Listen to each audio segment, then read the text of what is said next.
Hello, I'm Victor. Eu tenho um canal aqui no YouTube que eu dedico a pessoas que estudam inglês, pessoas que se interessam pelo idioma e principalmente profissionais que estão no mercado de trabalho e têm algumas atividades que eles precisam desenvolver em inglês. Coisas simples, como mandar e-mails, fazer ligações, etc.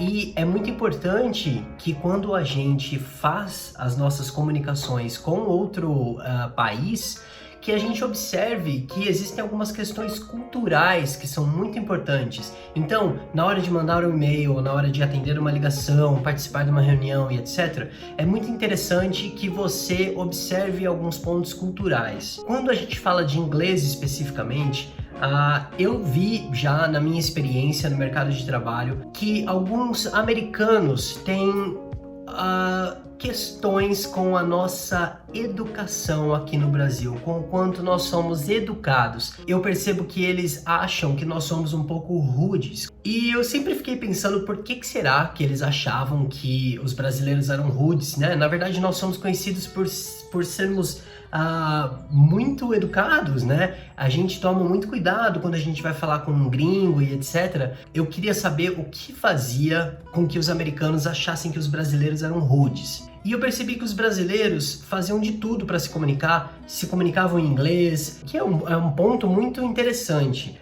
Se você pensar que nós brasileiros, nós nos esforçamos para falar o idioma deles, né? Isso já é 10 pontos para nós, assim, nós somos muito legais mesmo. Mas a gente precisa lembrar também que o inglês é o idioma universal. Então ele é o idioma de business.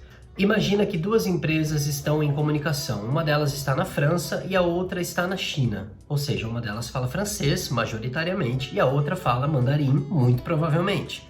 Em que língua que elas vão se comunicar?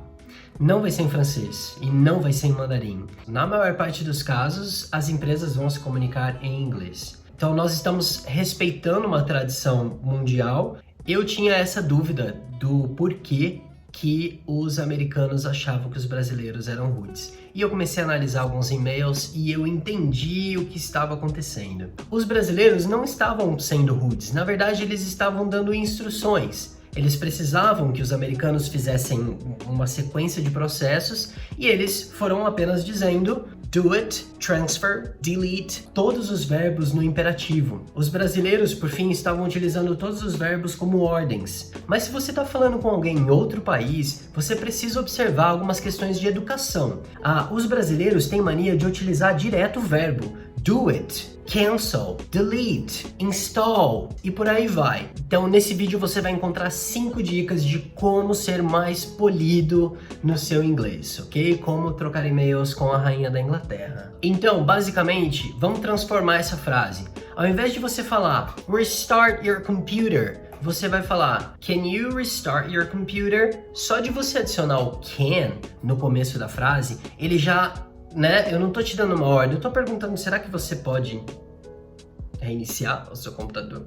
Can you restart your computer? Para ficar mais educado ainda, você pode falar, se for a primeira vez que você tá falando com uma pessoa, por exemplo, você vai dizer could you restart your computer? Could you send me an email? Could you please attend tea at 5? Okay, Queen? Mais um exemplo. Send me an email. Can you send me an email? Could you please send me an email? Aproveita que você tá aqui, curte esse vídeo, se inscreve no meu canal. Eu tenho vários vídeos que falam de assuntos parecidos. Tenho certeza que você vai gostar. E tem um e-book aqui embaixo onde eu dou muito mais exemplos. So, let's go.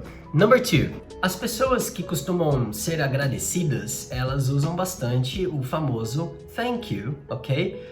Mas para você dar uma variadinha, aqui vão alguns exemplos. Thank you very much. You are so helpful, thank you. Thank you very much. Thanks a lot. Thank you.